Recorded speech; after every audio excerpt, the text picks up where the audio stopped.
Friends, ಎಲ್ರಿಗೂ ನಮಸ್ಕಾರ. ಎಲ್ಲರೂ ಹೆಂಗದಿರಿ? ಎಲ್ಲರೂ ಆರಾಮದಿರಿ ಅಂತ ಅಂದ್ಕೊಳ್ತೀನಿ. ನಾವು ಆರಾಮದೀವಿ ನೋಡ್ರಿ. ಬರ್ರಿ ಈ ವ್ಲಾಗ್ನ ಶುರು ಮಾಡೋಣ ಅಂತ. ಇವತ್ತಿನ ವ್ಲಾಗು ಏನಂತಂದ್ರೆ, ಆಗಲೇ ನಿಮ್ಗೆ ಟೈಟಲು ತಮ್ನೇಲು ನೋಡಿ ಗೊತ್ತಾಗಿರ್ತೈತಿ. ಡೆಲಿವರಿ ಸ್ಟೋರಿನ ನಾನು ಶೇರ್ ಮಾಡ್ಕೊಳಕತ್ತೀನಿ. ಡೆಲಿವರಿ ಸ್ಟೋರಿ ಅನ್ನೋಕ್ಕಿಂತ ಅದಕ್ಕಿಂತ ಒಂದು ಮುಂಚೆ ಒಂದು ಸ್ಟೋರಿ ಐತ್ರಿ ನಂದು. ಹಾಗಾಗಿ ನಾನು ಅದನ್ನು ಶೇರ್ ಮಾಡಿ ಮುಂಚೆ ಆಮೇಲೆ ಡೆಲಿವರಿ ಸ್ಟೋರಿನ ಸ್ಟಾರ್ಟ್ ಮಾಡ್ತೀನಿ. ನಾನು ಭಾಳ ದಿವಸದಿಂದ ಆಯಿತು ಅಂದ್ಕೊಳಕತ್ತಿದ್ನಿ ಡೆಲಿವರಿ ಸ್ಟೋರಿ ಮಾಡಬೇಕು ಮತ್ತು ಹೋಮ್ ಟೂರ ಎರಡೂ ನಾನು 1K ಸಬ್ಸ್ಕ್ರೈಬರ್ ಆದಮೇಲೆ ಮಾಡ್ಬೇಕಂತೇಳಿ ಅಂದ್ಕೊಂಡಿದ್ನಿ. ಆದ್ರೆ ಹೋಮ್ ಟೂರ್ ನಾನು ಮೊನ್ನೆ ಮಾಡಿ ಹಾಕಿಬಿಟ್ಟು ಹೋಮ್ ಟೂರ್ ಮಾಡಿದ ಆದಮೇಲೆ ನೋಡ್ರಿ ನನಗೆ ಬೇಗ 1K ಸಬ್ಸ್ಕ್ರೈಬರ್ಸ್ ಆದರು. ಇನ್ನು ಡೆಲಿವರಿ ಸ್ಟೋರಿ 1K ಆದಮೇಲೆ ಮಾಡ್ಬೇಕು ಅಂದ್ಕೊಂಡಿದ್ದೆಲ್ಲ. ಹಾಗಾಗಿ ಇವತ್ತಿನ ವಿಡಿಯೋದೊಳಗೆ ನಾನು ಡೆಲಿವರಿ ಸ್ಟೋರಿನ ಮಾಡಕತ್ತೀನಿ. ಮತ್ತು ನನ್ನ ಚಾನಲ್ಗೆ ಯಾರೆಲ್ಲ ಸಬ್ಸ್ಕ್ರೈಬ್ ಮಾಡ್ಕೊಂಡು ನನಗೆ ಸಪೋರ್ಟ್ ಮಾಡತ್ತೀರಿ ಅವ್ರಿಗೆಲ್ಲರಿಗೂ ಥ್ಯಾಂಕ್ ಯು ಸೊ ಮಚ್ ಅಂತ ಹೇಳ್ತೀನಿ. ನಾನು ಮೊನ್ನೆ ಹೋಮ್ ಟೂರ್ ಮಾಡಿದಾಗೆಲ್ಲ ನನಗೆ ಒಳ್ಳೊಳ್ಳೆ ಕಮೆಂಟ್ಸ್ ಹಾಕಿದ್ದೀರಿ, ಅವ್ರಿಗೆಲ್ಲ ಥ್ಯಾಂಕ್ ಯು ಸೋ ಮಚ್. ಇವಾಗ ಡೆಲಿವರಿ ಸ್ಟೋರಿನ ಸ್ಟಾರ್ಟ್ ಮಾಡೋಣ ಅಂತ ಬರ್ರಿ. ಡೆಲಿವರಿ ಸ್ಟೋರಿಗೂ ಮುಂಚೆ ನಾನು ಒಂದು ಸ್ಟೋರಿ ಐತೆ ನಂದು, ಅದನ್ನು ನಾನು ಒಂದು ಸಣ್ಣದಾಗಿ ಹೇಳಿ ನೆಕ್ಸ್ಟ್ ಡೆಲಿವರಿ ಸ್ಟೋರಿನ ನಾನು ಸ್ಟಾರ್ಟ್ ಮಾಡ್ತೀನಿ. ಯಾಕಂದ್ರೆ ನಾನು ಅದನ್ನು ಹೇಳ್ದೆ ಇದನ್ನು ಡೆಲಿವರಿ ಸ್ಟೋರಿ ಹೇಳಿನಿ ಅಂದರೆ ಅದೇನೋ ಒಂಥರ ಇನ್ಕಂಪ್ಲೀಟ್ ಆದಂಗೆ ಆಕತಿ. ಹಾಗಾಗಿ ಫಸ್ಟ್ ನಾನು ಡೆಲಿವರಿಗೂ ಮುಂಚೆ ಆಗಿರುವಂಥ ಒಂದು ಸ್ಟೋರಿನ ನಾನು ಚಿಕ್ಕದಾಗಿ ಹೇಳ್ತೀನಿ. ಅಂದರೆ ಅದು ಭಾಳ ದೊಡ್ಡದೈತಿ, ಆದರೆ ನಾನು ಸಣ್ಣದಾಗಿ ಮಾಡಿ ಹೇಳ್ತೀನಿ.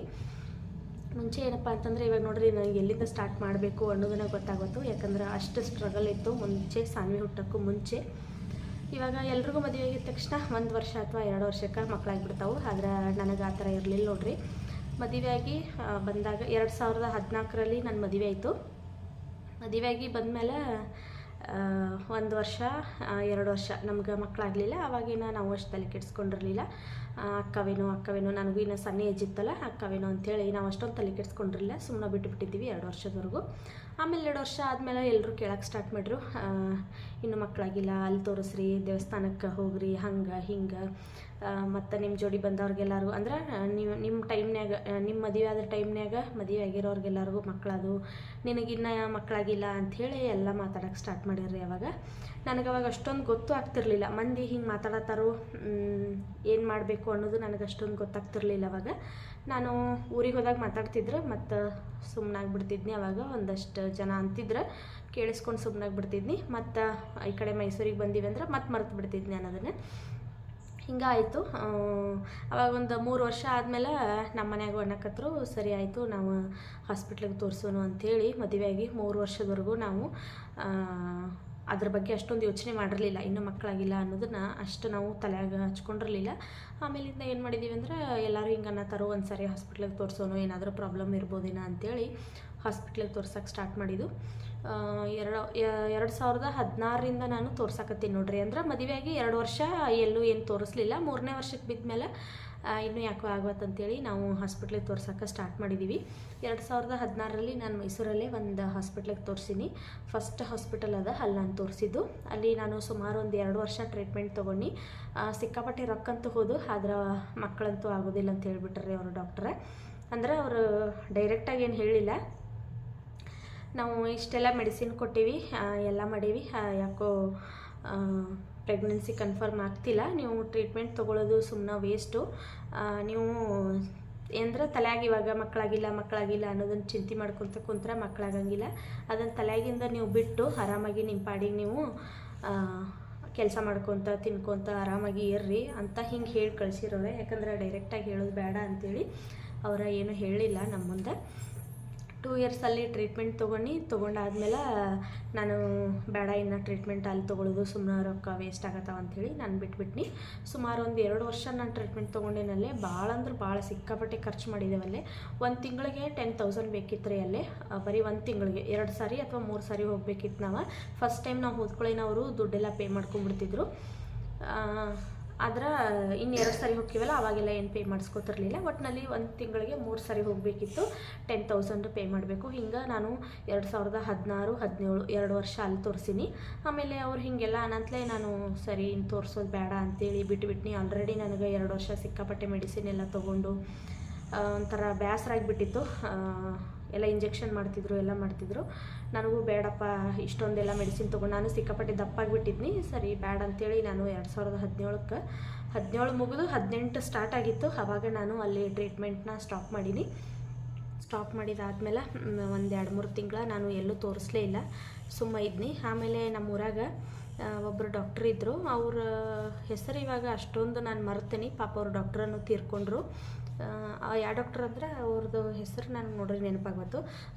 ಕೋವಿಡ್ ಟೈಮ್ದಾಗ ಅವ್ರು ತೀರ್ಕೊಂಡ್ರು. ರುದ್ರಾಕ್ಷಿ ಮಠದ ಹತ್ರ ಇತ್ತು ಅವರ ಹಾಸ್ಪಿಟ್ಲ್, ಬಾಗೇವಾಡಿ ಡಾಕ್ಟರ್ ಅಂತಿದ್ರು. ಅವ್ರ ಗಂಡ ಹೆಂಡತಿ ಇಬ್ಬರು ಡಾಕ್ಟರ್ ಇದ್ದರು.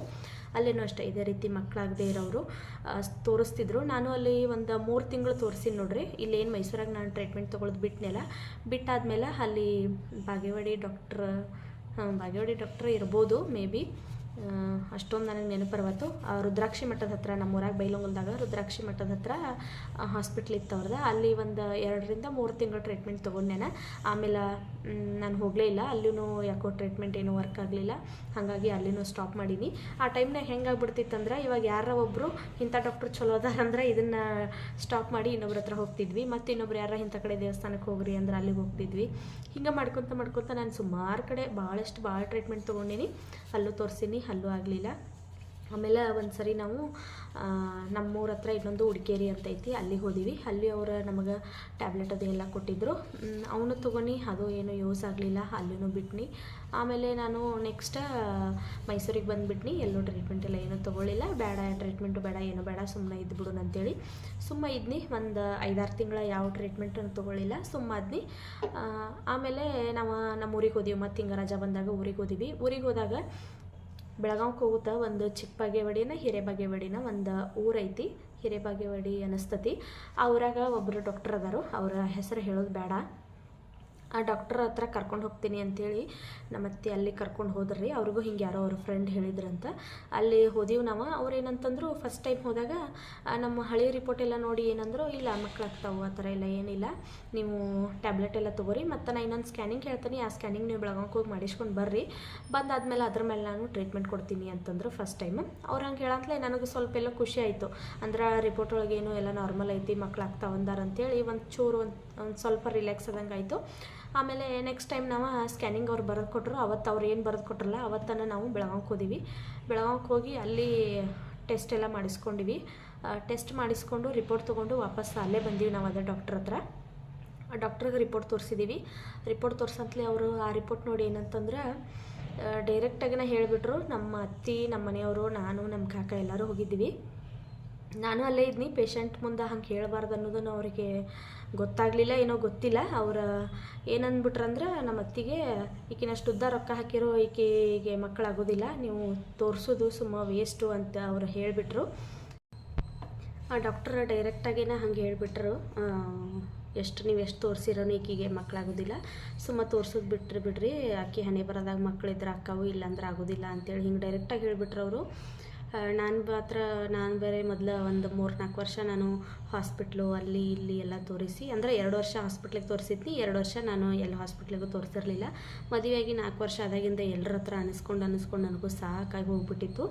ಆವಾಗ ಡಾಕ್ಟ್ರ್ ಹಂಗನ್ನಂತಲೇ ನನಗಂತೂ ಒಂಥರ ಹೆಂಗಾಗ್ಬಿಡ್ತೆ ಅಂದ್ರೆ, ಆಕಾಶನ ತಲೆ ಮೇಲೆ ಬಂದು ಬಿದ್ದವ್ರಂಗೆ ಆಗ್ಬಿಡ್ತು ನೋಡ್ರಿ. ಅಂದ್ರೆ ಇಷ್ಟೆಲ್ಲ ಕಷ್ಟಪಟ್ಟು ಲಾಸ್ಟಿಗೆ ಹಿಂಗೆ ಅಂದ್ಬಿಟ್ರಲ್ಲ, ಇನ್ಮೇಲೆ ಯಾವ ಹಾಸ್ಪಿಟ್ಲಿಗೂ ತೋರಿಸೋದು ಬೇಡ, ಇನ್ನು ಮುಗೀತಿಷ್ಟಕ್ಕೆ, ಸುಮ್ಮ ರೊಕ್ಕನೂ ವೇಸ್ಟ, ಎಲ್ಲ ವೇಸ್ಟ ಅಂಥೇಳಿ ನಾನು ಸುಮ್ಮನೆ ಬಿಟ್ನಿ. ಯಾವ ಹಾಸ್ಪಿಟ್ಲಿಗೂ ತೋರಿಸೋದು ಬೇಡ ಅಂಥೇಳಿ. ಅವತ್ತೇನಕ್ಕೆ ಡಾಕ್ಟ್ರ್ ಹಂಗೆ ಹೇಳಿದ್ಲಲ್ಲ, ಅವತ್ತು ನನಗೆ ಅಲ್ಲಿ ನಾನು ಕಣ್ಣು ಮುಚ್ಚಿದಾಕಿ ಸುಮಾರು 1 ವಾರದವರೆಗೂ ನನಗೆ ಮನೆಯಾಗ ಏನಾಗತ್ತತಿ, ನಾ ಉಂಡೇನೋ ಇಲ್ಲೋ, ಎಲ್ಲಿ ಬಂದೇನಿ, ನನಗೇನೂ ಗೊತ್ತಾಗಲಿಲ್ಲ ನೋಡ್ರಿ. ಯಾಕಂದ್ರೆ ಅಷ್ಟು ನಾನು ಅದನ್ನು ತಲೆಗಿಟ್ಕೊಂಡ್ಬಿಟ್ಟಿದ್ನಿ, ಹಿಂಗೆ ಅಂದ್ಬಿಟ್ಟಾರೆ ಡಾಕ್ಟರ್ ಅಂಥೇಳಿ. ಇಷ್ಟು ಭಾಳ ನಾನು ಒಂಥರ ಡಿಪ್ರೆಷನ್ಗೆ ಹೋದಂಗೆ ಆಗಿಬಿಟ್ನಿ. ಆವಾಗ ಅಲ್ಲಿ ನಮ್ಮ ಮನೆಯವರು, ನಮ್ಮ ಅತ್ತೆ ಏನು ಮಾಡ್ರು, ನನಗೆ ತವ್ರ ಮನ್ಯಾಗ ಸ್ವಲ್ಪ ಹುಷಾರಾಗೋವರೆಗೂ ಅಂತೇಳಿ ನಾನು ಅಲ್ಲೇ ಬಿಟ್ಟರು, ನಮ್ಮ ತವ್ರ ಮನ್ಯಾಗ ಬಿಟ್ಟರು. 1 ವಾರ ಇದ್ನ, 1 ವಾರ ಏನೋ ಒಂದು 15 ದಿವಸ ಇದ್ನಿ. ಆದ್ರೆ ನನಗೆ ಎಲ್ಲಿ ಅದನಿ, ಎಲ್ಲಿ ಮಲಗಿದನಿ, ಏನೇನು ತಿಂದನಿ, ಬೆಳಕು ಯಾವುದು ರಾತ್ರಿ ಯಾವುದು ಏನು ಗೊತ್ತಾಗ್ತಿರ್ಲಿಲ್ಲ ನೋಡ್ರಿ. ಯಾಕಂದ್ರೆ ಅಷ್ಟು ಮನಸ್ಸಿಗೆ ತೊಗೊಂಡ್ಬಿಟ್ಟಿದ್ನಿ ಅದನ್ನು. ಸಿಕ್ಕಾಪಟ್ಟೆ ಬರೀ ಅಳುದ ಮಾಡ್ತಿದ್ನಿ.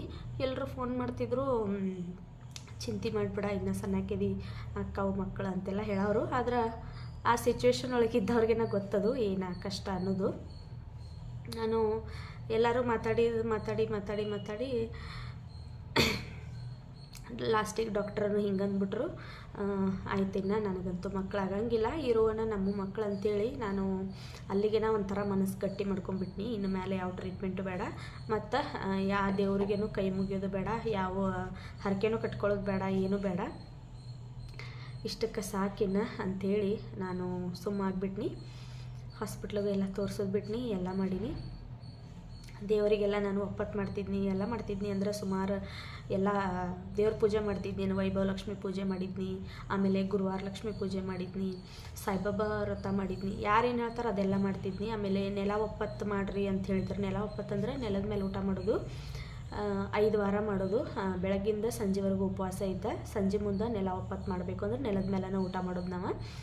ಅದನ್ನೆಲ್ಲ ಮಾಡಿದ್ನಿ. ಇಷ್ಟೆಲ್ಲ ಮಾಡಿರೋನು ಯಾಕೆ ನನಗೆ ಯಾಕೆ ಹಿಂಗಾಯಿತು, ಯಾವ ದೇವರು ಇಲ್ಲ, ಏನೂ ಇಲ್ಲ, ಬ್ಯಾಡ ಬಿಡತ್ತಾಗೆ ಮಕ್ಕಳ ಮೇಲಿನ ಆಸೆನ ತೆಗೆದುಬಿಡೋನು ಅಂಥೇಳಿ ನಾನು ಅಲ್ಲಿಗೆ ಬಿಟ್ಬಿಟ್ನಿ, ಆಸೆನ ಬಿಟ್ಬಿಟ್ನಿ. ಇನ್ನು ಮಕ್ಕಳಾಗಂಗಿಲ್ಲ, ಆಮೇಲೆ ಹಾಸ್ಪಿಟ್ಲಿಗೂ ತೋರಿಸೋದು ಬೇಡ, ಏನೂ ಬೇಡ, ಆರಾಮಿರೋವರೆಗೂ ತಿಂದ ಉಂಡ ಆರಾಮಾಗಿ ಇರೋಣ ಅಂಥೇಳಿ ಹಿಂಗೆ ಮೈಂಡ್ ಸೆಟ್ ಮಾಡಿಕೊಂಡು ನಾನು ಸ್ವಲ್ಪ ಹುಷಾರಾದ್ಮೇಲೆ ಒಂದು 15 ದಿವಸ ನಮ್ಮ ತವ್ರ ಮನೆಯಾಗ ಬಿಟ್ಟಿರಲ್ಲ, ಅಲ್ಲಿಂದ ಒಂದು 15 ದಿವಸ ಹುಷಾರಾಗಿ ನಾನು ಮತ್ತು ಮೈಸೂರಿಗೆ ಬನ್ನಿ. ಮೈಸೂರಿಗೆ ಬಂದು ನಮ್ಮ ಮನೆಯವರು, ನಾನು ಅವಾಗ ಕೆಲ್ಸಕ್ಕೆ ಹೋಗಿದ್ದೆ ಮುಂಚೆ, ನನಗೆ ಹಿಂಗೆ ಈ ರೀತಿ ಭಾಳ ಸ್ಟ್ರೆಸ್ ಮಾಡ್ಕೊಳ್ಳೋದಕ್ಕಾಗಿ ನಮ್ಮ ಮನೆಯವ್ರು ಏನಂದ್ರು, ಕೆಲಸನೂ ಬಿಟ್ಟುಬಿಡು, ಆರಾಮಾಗಿ ಮನೇಲಿ ಇರು ಅಂತಂದರು. ಆವಾಗ ನನ್ನ ಕೆಲಸನೂ ಬಿಡಿಸಿರೋರೆ. ಯಾವಾಗಂದ್ರೆ ಮಾರ್ಚ್ ಲಾಸ್ಟ್ ನಾನು ಸ್ಕೂಲ್ ಬಿಡಿಸಿರು ನನ್ನ 2018 ಮಾರ್ಚ್ ಲಾಸ್ಟಿಗೆ ನನ್ನ ಸ್ಕೂಲ ಬಿಡಿಸಿರೋ. ನಾನು ಸ್ಕೂಲಿಗೆ ಹೋಗ್ತಿದ್ಮೇಲೆ ಸಮ್ಮರ್ ಹಾಲಿಡೇಸ್ ಬಂದ ತಕ್ಷಣ ನೆಕ್ಸ್ಟ್ 2019 ನಾನು ಕಂಟಿನ್ಯೂ ಮಾಡ್ತೇನೆ ಅಂತ ಹೇಳಿಲ್ಲ ಅವ್ರಿಗೆ, ನಾನು ಬಿಡ್ತೀನಿ ಅಂತ ಹೇಳಿನಿ. ಅವರು ಸರಿ ಆಯಿತು ಅಂಥೇಳಿ ನಾನು ಮಾರ್ಚಿಗೆ ಬಿಟ್ನಿ, ಸ್ಕೂಲ್ ಬಿಟ್ನಿ. ಆವಾಗ ಸಮ್ಮರ್ ಬಂತಲ್ಲ, ಸಮ್ಮರ್ ಹಾಲಿಡೇಸಲ್ಲಿ ನಾವು ಪ್ರತಿ ವರ್ಷ ಊರಿಗೆ ಹೋಗುವಂಗೆ ಆವಾಗನೂ ನಾವು ಏಪ್ರಿಲಲ್ಲಿ ಅನ್ನಿಸ್ತತಿ, ಏಪ್ರಿಲಲ್ಲಿ ಊರಿಗೆ ಹೋದೀವಿ ನಮ್ಮೂರಿಗೆ. ಆವಾಗ ನಮ್ಮ ಮನೆಯವರು ನಮ್ಮ ಅತ್ತೆ ಏನು ಅನ್ನಕತ್ರು, ಇನ್ನೊಂದು ಸರಿ ತೋರಿಸ್ಬಿಡೋನು, ಬಿಡೋದು ಬೇಡ, ಇನ್ನೊಂದು ಸರಿ ಹಾಸ್ಪಿಟ್ಲಿಗೆ ಇಲ್ಲಿ ಲಾಸ್ಟ್ ತೋರಿಸ್ಬಿಡೋನು, ಇಲ್ಲೊಂದು ಕಡೆ ಅದಾರೋ ಚಲೋ ಅದಾರೋ ಅಂಥೇಳಿ ನನ್ನನ್ನು ಮತ್ತೆ ಕರ್ಕೊಂಡು ಹೊಂಟ್ರು. ನನಗಂತೂ ಇಷ್ಟನೇ ಇರಲಿಲ್ಲ ಹೋಗೋಕೆ. ನಾನು ಮೈಂಡ್ ಒಳಗೆ ನಾನು ಸೆಟ್ ಮಾಡ್ಕೊಂಡ್ಬಿಟ್ಟಿದ್ನೆಲ್ಲ, ಮಕ್ಕಳಾಗಂಗಿಲ್ಲ ನನಗೆ, ಇವರು ಸುಮ್ಮ ಗುದ್ದಾಡತ್ತಾರೋ, ರೊಕ್ಕ ಎಲ್ಲ ವೇಸ್ಟ್ ಮಾಡ್ಕೊಳತ್ತಾರೋ ಅಂತ ಅನಿಸ್ತಿತ್ತು ನನಗೆ. ಮತ್ತು ಅವರು ಬಾ ಅಂದಮೇಲೆ ಒಲ್ಲೆ ಅಂದ್ರೆ ಮತ್ತು ಅದಕ್ಕೂ ಬೈತಾರೋ, ನಾವು ತೋರಿಸ್ತೇವಂದ್ರು ನೀನು ಬರೋದಿಲ್ಲ ಅಂತೇಳಿ ಅಂತಾರಂತೇಳಿ ಅವ್ರು ಕರೆದಾಗ ನಾನು ಸುಮ್ಮ ಹೊಂಟಿದ್ನೆ. ಅವತ್ತು ನಾವು ಬೇರೆ ಕಡೆ ಹೊಂಟಿದ್ದೀವಿ, ಅಂದರೆ ಹುಡುಕೇರಿಗೆ ಹೊಂಟಿದ್ದು. ನಾವೊಬ್ಬರು ಗೌರ್ಮೆಂಟ್ ಹಾಸ್ಪಿಟ್ಲಾಗ ಒಬ್ಬರು ಚಲೋ ಡಾಕ್ಟರ್ ಬರ್ತಾರೋ ಅಲ್ಲಿ ತೋರಿಸ್ತೀವಿ ಅಂಥೇಳಿ ನನ್ನನ್ನು ಕರ್ಕೊಂಡು ಹೊಂಟಿದ್ರು. ನಾವು ಹುಡುಕೇರಿಗೆ ಇನ್ನೇನು ಹೋಗ್ಬೇಕಂತೇಳಿ ರೆಡಿ ಆಗತ್ತಿದ್ದೀವಿ. ಇನ್ನೇನು ಗಾಡಿ ಅಷ್ಟು ಹತ್ತೋದು ಬಾಕಿ ಇತ್ತು. ನಮ್ಮ ಮಾವನ ಫ್ರೆಂಡ್ ಒಬ್ಬರು ಬಂದರು ನಮ್ಮ ಮನೆಗೆ. ನಮ್ಮ ಮಾವನ ಫ್ರೆಂಡ್ ಅವರು ಸುಮಾರು ಒಂದು 5 ವರ್ಷದಿಂದ ನಮ್ಮ ಮನೆಗೆ ಬಂದಿರಲಿಲ್ಲ. ಅವರು ನಮ್ಮ ಮದುವೆಯಾಗ ಬಂದಿದ್ದು ಹೊಳ್ಳೆ, ನಮ್ಮ ಮನೆಗೆ ಒಂದು 5 ವರ್ಷ ಬಂದೇ ಇರಲಿಲ್ಲ ಅವರು. ನಾವೇನವತ್ತು ಹಾಸ್ಪಿಟ್ಲಿಗೆ ಹೋಗುವಾಗ ಅವ್ರು ನಮ್ಮ ಮನೆಗೆ ಬಂದರು. ಅವ್ರು ಬಂದ್ರಲ್ಲ ಅಂಥೇಳಿ ನಾವು ಗಾಡಿ ಹತ್ತೋದು ಬಿಟ್ಟು ಒಳಗೆ ಬಂದೀವಿ. ಒಳಗೆ ಬಂದವ್ರಿಗೆ ಚಾದ ಎಲ್ಲ ಮಾಡಿರು ನಮ್ಮ ಅತ್ತೆ. ಮಾಡಿದಾದ್ಮೇಲೆ ಅವರು ಮದುವೆ ಆದಮೇಲೆ ಬಂದೇ ಇರಲಿಲ್ಲಲ್ಲ, ಅವರು ನಮ್ಮನ್ನು ಮಾತಾಡ್ಸಿರು. ಅಂದ್ರೆ ಯಾವಾಗ ಬಂದಿರಿ, ಆರಾಮದಿರಿ ಅಂತೆಲ್ಲ ಕೇಳಿರು. ಅವಾಗ ನಾವು ಮಾತಾಡ್ಸಿದ್ದೀವಿ, ಎಷ್ಟು ಜನ ಮಕ್ಕಳು, ಇನ್ನೂ ಮಕ್ಕಳಾಗಿಲ್ಲೇನ ಅಂತ ಕೇಳೋರು. ಅವಾಗ ನಮ್ಮ ಅತ್ತೆ ಇಲ್ಲ, ಅವ್ರಿಗಿನ್ನ ಮಕ್ಕಳಾಗಿಲ್ಲ, ಅದಕ್ಕೆ ಈಗ ಹಾಸ್ಪಿಟ್ಲಿಗೆ ತೋರ್ಸಕ್ಕೆ ಹೊಂಟೇವ್ರಿ ಅಂತೇಳಿ ಅವ್ರಿಗೆ ಹೇಳಿರು. ಅವಾಗ ಅಂಕಲ್ ಏನಂದ್ರೆ ಎಲ್ಲಿ ಹೊಂಟೇರಿ ಹಾಸ್ಪಿಟ್ಲಿಗೆ ಅಂತ ಕೇರು. ನಾವು ಹಿಂಗೆ ಹುಡುಕೇರಿಗೆ ಹೊಂಟೇವಿ, ಅಲ್ಲಿ ಡಾಕ್ಟರ್ ಬರ್ತಾರಂತ ಅಲ್ಲಿ ಹೊಂಟೇವಿ ಅಂತ ಹೇಳಿದ್ದೀವಿ. ಅವಾಗ ಅಂಕಲ್ ಏನಂದ್ರೆ ಎಲ್ಲೂ ಬೇಡ, ಯಾವ ಹುಡುಕೇರಿನೂ ಬೇಡ, ಏನೂ ಬೇಡ, ಇಲ್ಲಿ ಬೈಲೊಂಗಲ್ದಾಗ ಒಬ್ಬರು ಉದಯ್ ಡಾಕ್ಟರ್ ಅಂತದಾರು, ಅಲ್ಲಿ ಹೋಗ್ರಿ ನೀವು, ಅಲ್ಲಿ ಅವ್ರು ಭಾಳ ಚಲೋ ನೋಡ್ತಾರೋ, ಅಲ್ಲಿ 100% ಮಕ್ಕಳಕ್ಕವು, ನೀವು ಅಲ್ಲಿ ಹೋಗ್ರಿ ಅಂತಂದರು. ನಾವು ಬೈಲೊಂಗಲ್ದಾಗ ನಾವು ಹುಟ್ಟಿ ಬೆಳೆದೇನಿ, ಎಲ್ಲ ಮಾಡೇನಿ ಕರೆ, ಆದರೆ ನನಗೆ ಆ ಡಾಕ್ಟರ್ ಅದಾರ ಅನ್ನೋದು ಗೊತ್ತೇ ಇರಲಿಲ್ಲ. ಅಂದ್ರೆ ನಮ್ಮ ಅವಾಗ ಗೊತ್ತಿತ್ತು ಅವ್ರು ಈ ರೀತಿ ಮಕ್ಕಳಾಗದೆ ಇರೋರಿಗೆ ಟ್ರೀಟ್ಮೆಂಟ್ ಕೊಡ್ತಾರೆ ಅನ್ನೋದು ನಮಗೆ ಗೊತ್ತಿರಲಿಲ್ಲ. ನಾವು ಇಷ್ಟು ವರ್ಷ ಎಲ್ಲ ಕಡೆ ತೋರಿಸಿದ್ದೀವಿ, ಆದರೆ ನಮಗೆ ಮಕ್ಕಳಾಗಿರಲಿಲ್ಲ. ನಾನು ಅಲ್ಲಿ ಹೋಗುವಾಗೂ ಅದು ಅಂದ್ಕೊಂಡು ಎಲ್ಲೇ ತೋರಿಸಿರಿ ಇನ್ನೂ ಮಕ್ಕಳಾಗೋದಿಲ್ಲ ಅಂದರು. ನಾನು ಸುಮ್ಮ ತೋರಿಸೋದು ವೇಸ್ಟು ಅಂಥೇಳಿ ನನಗಷ್ಟು ಇಂಟ್ರೆಸ್ಟೇ ಇರಲಿಲ್ಲ ಹಾಸ್ಪಿಟ್ಲಿಗೆ ಹೋಗೋಕೆ. ಸುಮ್ಮ ಇವರು ಕರ್ಕೊಂಡು ಹೊಂಟಾರಲ್ಲ ಅಂಥೇಳಿ ಅವ್ರ ಜೋಡಿ ಹೋಗಿದ್ನಿ. ಅವತ್ತು ನಮ್ಮ ಮಾವನ ಫ್ರೆಂಡ್ ಹಂಗೆ ಅನ್ನಂತಲೇ ನಾವೇನು ಮಾಡಿದ್ದೀವಿ ಅಂದ್ರೆ ಹುಡುಕೇರಿಗೆ ಹೋಗೋದು ಕ್ಯಾನ್ಸಲ್ ಮಾಡಿ ನಾವು ಈ ಕಡೆ ಬೈಲೊಂಗಲ್ಗೆ ಬಂದೀವಿ, ಅಂದ್ರೆ ನಮ್ಮ ತಾಯಿ ಮನೆಗೆ ಬಂದೀವಿ. ಅಲ್ಲಿ ಅವರು ಡಾಕ್ಟ್ರ 12ವರೆಗೆ ಅಂದ್ರೆ ಅವ್ರದ್ದು ಹಾಸ್ಪಿಟ್ಲಿಗೆ ಕ್ಲೋಸ್ ಇತ್ತು. ಯಾಕಂದ್ರೆ ಅವ್ರಿಗೆ ಹಾಸ್ಪಿಟ್ಲಿಗೆ ಡಾಕ್ಟ್ರಿಗೆ ಸ್ವಲ್ಪ ಹುಷಾರಿರಲಿಲ್ಲ, ಅವ್ರಾಗಿ 12ವರೆಗೆ ಅಂದ್ರೆ ಕ್ಲೋಸ್ ಮಾಡಿಬಿಡ್ತಿದ್ರು ಅವ್ರು. 12 ಗಂಟೆಗೆ ನಾವು ಹೋದು ನೋಡ್ರಿ. ಅವ್ರು ಅಂಕಲ್ ನಮಗೆ ಹೇಳಿದ್ರು 12ವರೆಗೆ ಅಂದ್ರೆ ಕ್ಲೋಸ್ ಆಕತಿ ಹಾಸ್ಪಿಟ್ಲ, ನೀವು ಬೇಗ ಹೋಗ್ರಿ, ನಾನು ಕಾಲ್ ಮಾಡಿ ಹೇಳಿರ್ತೀನಿ ಅಂತಂದರು. ಸರಿ ಆಯ್ತು ಅಂತೇಳಿ ನಾವು ಹುಡುಕೇರಿಗೆ ಹೋಗೋದು ಬಿಟ್ಟು ಬೈಲೊಂಗಲ್ಗೆ ಬಂದೀವಿ. 12ವರೆಗೆ ಹಾಸ್ಪಿಟ್ಲ್ ಕ್ಲೋಸು. ನಾವು ಒಂದು 12 ಕಾಲಾಗಿತ್ತು ಹೋದಿವಿ ಅಲ್ಲಿ. ಹೋದಿವಿ. ಹೋಗಿದ ತಕ್ಷಣ ಅವ್ರು ಹಿಂಗೆ ಮೈಸೂರಿಂದ ಬಂದೇವನ್ನಂತಲೇ ದೂರಿಂದ ಬಂದಾರು, ನೋಡ್ದೆ ಕಳಿಸೋದು ಬೇಡ ಅಂಥೇಳಿ ಪಾಪ ಅವರು ಡಾಕ್ಟ್ರ್ ಏನು ಮಾಡಿರು, ವಾಪಸ್ ಕದ ತೆಗ್ದು ನನ್ನನ್ನು ನೋಡಿರು. ಅಂದ್ರೆ ಅವರು ಫಸ್ಟ್ ಟೈಮ್ ಏನು ಮಾಡಿರಂದ್ರೆ ಹಂಗೆ ಕೇಳಿರು, ಎಷ್ಟು ವರ್ಷ ಆಯಿತು ಮದುವೆಯಾಗಿ ಏನು ಅಂತೆಲ್ಲ ಕೇಳಿರು. ನಾನು ಹಿಂಗೆ 5 ವರ್ಷ ಆಯ್ತು ರೀ, ಇನ್ನೂ ಇಲ್ಲ ಅಂತೆಲ್ಲ ಹೀಗೆಲ್ಲ ಹೇಳಂತಲೇ ಅವರು ಹಳೆ ರಿಪೋರ್ಟ್ ಎಲ್ಲ ಅದಾವೇನಂತ ಕೇಳಿರು. ಅದಾವ್ರಿ ಕರೆ ಮೈಸೂರಾಗ ಅದಾವು, ನಾ ಏನೂ ತಂದಿಲ್ಲ ಇಲ್ಲಿ ಅಂತಲ್ಲಿ. ಅವಾಗ ಅವರು ಡಾಕ್ಟ್ರ್ ಏನಂದ್ರೆ, ಇವಾಗ ನಾನು ಫಸ್ಟಿಂದ ಎಲ್ಲ ನಾನು ರಿಪೋರ್ಟ್ ಮತ್ತೆ ಮಾಡ್ಸೋಕೆ ಸ್ಟಾರ್ಟ್ ಮಾಡೀನಿ ಅಂದ್ರೆ ಎಲ್ಲ ಚೆಕಪ್ ಈಗ 1ನೇ ದಿನದಿಂದ ಸ್ಟಾರ್ಟ್ ಮಾಡೀನಿ ಅಂದ್ರೆ ಆ ಎಲ್ಲ ಚೆಕಪ್ ಮುಗಿಬೇಕಾದ್ರೆ 6 ತಿಂಗಳು ಟೈಮ್ ಹಿಡಿತೈತಿ. ನಿನಗೆ ಮತ್ತೆ 6 ತಿಂಗಳು ಟೈಮ್ ವೇಸ್ಟ್ ಆಗ್ತೈತಿ. ನೀನು ನೆಕ್ಸ್ಟ್ ಮಂತ ಬರುವಾಗ ಅವನ್ನೆಲ್ಲ ರಿಪೋರ್ಟ್ ಎಲ್ಲ ತೊಗೊಂಡು ಬಾ ಹಳಿವ. ನಾನು ಇದೊಂದು ತಿಂಗಳ ನಿನಗೆ ಮಾತ್ರೆ ಕೊಡ್ತೇನೆ, ಇವನ್ನ ಟ್ಯಾಬ್ಲೆಟ್ ತೊಗೊ, ನೀನು ಇದ್ರ ಮೇಲೆ ಕನ್ಫರ್ಮ್ ನಿನಗೆ ನಿಲ್ತತಿ ಅಂತ ಹೇಳಿ ಕಳಿಸಿರವ್ರೆ. ನಾನು ಹ್ಞೂ ಅಂಥೇಳಿ ಒಂದು 30 ದಿನಕ್ಕೆ 30 ಟ್ಯಾಬ್ಲೆಟ್ ಕೊಟ್ಟರವ್ರೆ, ರಾತ್ರಿ ಊಟ ಆದಮೇಲೆ ತೊಗೊಳ್ಳೋದು. ಸಣ್ಣ ಇದ್ದರು, ಇಟ್ಟ ಇದ್ದು. ಸರಿ ಆಯ್ತು ಅಂತೇಳಿ ಒಂದು 30 ಟ್ಯಾಬ್ಲೆಟ್ ತೊಗೊಂಡು ಹೋದೀವಿ. ಯಾಕಂದ್ರೆ ನಮ್ಮ ಹತ್ರ ಯಾವ ರಿಪೋರ್ಟು ಇರಲಿಲ್ಲಲ್ಲ. ಹಂಗೆ ಹೇಳಂತಲೇ ತೊಗೊಂಡು ನಾನು ಮತ್ತೆ ಹೊಳೆ ಒಂದು ವಾರ ಇದ್ದೀವಿ ನಮ್ಮೂರಾಗನ ಮತ್ತೆ ಹೊಳೆ ಮೈಸೂರಿಗೆ ಬಂದೀವಿ. ಮೈಸೂರಿಗೆ ಬಂದು ಅವ್ರು ಹೇಳಿದರು, ಡಾಕ್ಟ್ರ ನೆಕ್ಸ್ಟ್ ಮಂತ್ ಪೀರಿಯಡಾದಾಗ ಬರ್ಬೇಕು ನೀವು ಅಂತ ಹೇಳಿದರು. ಆಯಿತು ಅಂಥೇಳಿ ನೆಕ್ಸ್ಟ್ ಮಂತ ನನಗೆ ಮತ್ತು ನೆಕ್ಸ್ಟ್ ಮಂತ್ ಬರ್ರಿ ಅಂತ ಹೇಳಿದರು. 2nd ಡೇಗೇನೋ ಬರ್ರಿ ಅಂತ ಹೇಳಿದರು. ನಾನು ನೆಕ್ಸ್ಟ್ ಮಂತ್ 2nd ಡೇಗೆ ಹೋದ್ನಿ. ಅಂದ್ರೆ ಇದು ಮಾರ್ಚಲ್ಲಿ ತೋರಿಸ್ಕೊಂಡು ಬಂದಿದ್ದು, ಏಪ್ರಿಲಲ್ಲಿ ತೋರಿಸ್ಕೊಂಡು ಬಂದಿದ್ನಿ. ಮತ್ತು ಮೇಯಲ್ಲಿ ಹೋದ್ನಿ ಇಲ್ಲಿ ಚೆಕಪ್ಪಿಗೆ. ಮೇಯಲ್ಲಿ ಹೋದ್ನಿ. ಅವರ ಹಳೆ ರಿಪೋರ್ಟ್ ಎಲ್ಲ ನಾನು ತೊಗೊಂಬ ಅಂತ ಮೊದಲೇ ಹೇಳಿದರು. ಅವನ್ನೆಲ್ಲ ತೊಗೊಂಡು ಹೋಗಿದ್ದೆ ನಾನು. ಆ ರಿಪೋರ್ಟ್ ಎಲ್ಲ ನೋಡಿದಾದ್ಮೇಲೆ ಆ ಡಾಕ್ಟ್ರ್ ಏನಂದ್ರಂದ್ರೆ, ಎಲ್ಲ ರಿಪೋರ್ಟ್ ನೋಡಿ ನಿನಗೆ ಯಾರು ಹೇಳಿದ್ದು ಮಕ್ಕಳಾಗೋದಿಲ್ಲ ಅಂತೇಳಿ, ನಿನಗೆ ಮಕ್ಕಳು ಅಕ್ಕವು. ಯಾಕಂದ್ರೆ ನಿಂದು 2 ಟ್ಯೂಬ್ ಒಳಗೆ ಒಂದು ಫೆಲೋಪಿಯನ್ ಟ್ಯೂಬ್ ಬ್ಲಾಕ್ ಐತಿ, ಇನ್ನೊಂದು ಬರಬ್ಬರ ಐತಿ. ಅದ್ರೊಳಗೆ ಅಕ್ಕವು ಯಾರು ಹೇಳಿದ್ದು ಮಕ್ಕಳಾಗೋದಿಲ್ಲ ಅಂತೇಳಿ. ಇವಾಗ ನಮಗೆ 2 ಕಣ್ಣು ಇರ್ತಾವೆ, 2 ಕಣ್ಣೊಳಗೆ ನಾವು ಒಂದು ಕಣ್ಣು ಕ್ಲೋಸ್ ಮಾಡ್ಕೊಂಡಿವಿ ಅಂದ್ರೆ ಒಂದು ಕಣ್ಣಿಲಿ ಎಲ್ಲ ನೋಡ್ತೀವಲ್ಲ ನಾವು, ಹಂಗೆ ಇದು 2 ಟ್ಯೂಬ್ ಒಳಗೆ ಒಂದು ಬ್ಲಾಕ್ ಐತಿ, ಒಂದು ಐತಿ, ಒಂದರಿಂದ ಆರಾಮಾಗಿ ಮಕ್ಕಳಾಕವು, ನೀ ಯಾಕೆ ಟೆನ್ಷನ್ ಮಾಡ್ಕೊಂಡು ಅಂತ ನನಗೆ ಫಸ್ಟ್ ಎಲ್ಲ ಹಿಂಗೆ ಸಮಾಧಾನ ಹೇಳಿರವ್ರೆ. ಅವರೆಲ್ಲ ಹೇಳುವಾಗ ನನಗೆ ಅಷ್ಟೊಂದು ಕಾನ್ಫಿಡೆನ್ಸ್ ಇರಲಿಲ್ಲ. ಸಮಾಧಾನ ಮಾಡೋಕ್ಕೆ ಇವರೆಲ್ಲ ಹೇಳ್ತಾರಂತೇಳಿ ನಾನು ಅವಾಗೂ ಅಷ್ಟು ಸೀರಿಯಸ್ ಆಗಿ ತೊಗೊಳ್ಳಿಲ್ಲ. ಅವರು ಮತ್ತು ಟ್ಯಾಬ್ಲೆಟ್ ಕೊಟ್ಟರು, 3 ಇಂಜೆಕ್ಷನ್ ಕೊಟ್ಟರು. ಅವನ್ನ ಫ್ರಿಜ್ ಒಳಗಿಟ್ಟು ನಾವು ಇಂಜೆಕ್ಷನ್ ಮಾಡಿಸ್ಕೊಳ್ಳೋದಿತ್ತು. 1 ಅವ್ರು ಅಲ್ಲೇ ಮಾಡಿದ್ರು, 2 ನೀವು ತೊಗೊಂಡೋಗ್ರಿ ಮೈಸೂರಿಗೆ ಅಂತೇಳಿ ಕೊಟ್ಟರು. ಆವಾಗ ನಾನು ತೊಗೊಂಡು ಬಂದ ಇಲ್ಲಿ ಇಂಜೆಕ್ಷನ್ ಎಲ್ಲ ಮಾಡಿಸ್ಕೊಂಡು ಹಂಗೆ ಟ್ಯಾಬ್ಲೆಟ್ ಎಲ್ಲ ತೊಗೊಂಡು 1 ತಿಂಗಳು ಟ್ಯಾಬ್ಲೆಟ್ ಎಲ್ಲ ಖಾಲಿ ಅದು. ಅವ್ರು ನೆಕ್ಸ್ಟ್ ಮಂತ್ ಬರ್ರಿ ಅಂದ್ರೆ ಪೀರಿಯಡ್ ಆದ್ರೆ ಬರ್ರಿ, ಆಗಲಿಲ್ಲ ಅಂದ್ರೆ ಬರಬೇಡ್ರಿ, ಕನ್ಫರ್ಮ್ ನಿಂತಿರ್ತತಿ ಅಂತ ಹೇಳಿ ಕಳಿಸಿರವ್ರೆ. ನನಗೆ ನೆಕ್ಸ್ಟ್ ಮಂತ್ ಏನಾಯ್ತು ಅಂದ್ರೆ ಮತ್ತೆ ಪೀರಿಯಡ್ ಆಗಿಬಿಡ್ತು. ಅವಾಗ ನಾನು ಡಾಕ್ಟ್ರಿಗೆ ಫೋನ್ ಮಾಡೀನಿ. ಅಂದ್ರೆ ನಂಗೆ ಸಿಕ್ಕಾಪಟ್ಟೆ ಬೇಜಾರಾಗ್ಬಿಡ್ತು ಅಷ್ಟೊತ್ತಿಗಾಗಲೇ.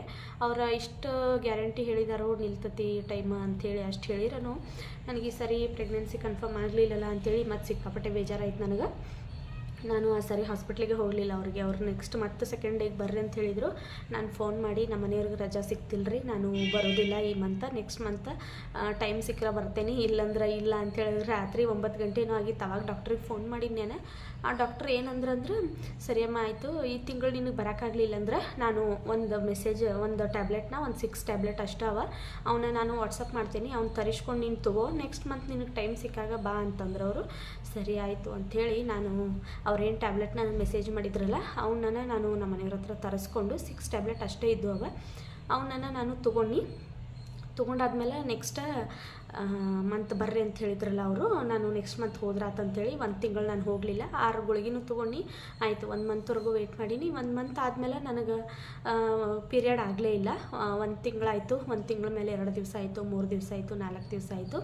ಆವಾಗ ನನಗದು ಕನ್ಫರ್ಮ್ ಆಗೈತೆ ಅನ್ನೋದನ್ನು ಗೊತ್ತಾಗಲಿಲ್ಲ. ನಾನು ಏನು ಮಾಡೀನಿ ಅಂತಂದ್ರೆ ಇರ್ರೆಗ್ಯುಲರ್ ಪೀರಿಯಡ್ ಇದ್ದಿದ್ದಕ್ಕಾಗಿ ನನಗಷ್ಟು ಕನ್ಫರ್ಮೇಷನ್ ಏನೂ ಗೊತ್ತಾಗಲಿಲ್ಲ. ನಾನು ಈ ಸರಿನೂ ನಿಲ್ಲಂಗಿಲ್ಲ, ಮತ್ತು ಪೀರಿಯಡು ಲೇಟ್ ಆಗೈತಿ, ಇರ್ರೆಗ್ಯುಲರ್ ಪೀರಿಯಡ್ ಮತ್ತಾಗೈತಿ, ನನಗೆ ಈ ಸರಿನೂ ಮತ್ತೆ ಟ್ಯಾಬ್ಲೆಟ್ ಕೊಟ್ಟಾಗ ಪೀರಿಯಡ್ ಆಕತಿ, ಮಕ್ಕಳಾಗೋದಿಲ್ಲ ನನಗಿನ್ನಂಥೇಳಿ ಆ ಮೈಂಡ್ ಸೆಟ್ ಒಳಗನ ನಾನು ಮತ್ತೆ ಹಾಸ್ಪಿಟ್ಲಿಗೆ ಹೋದ್ನಿ.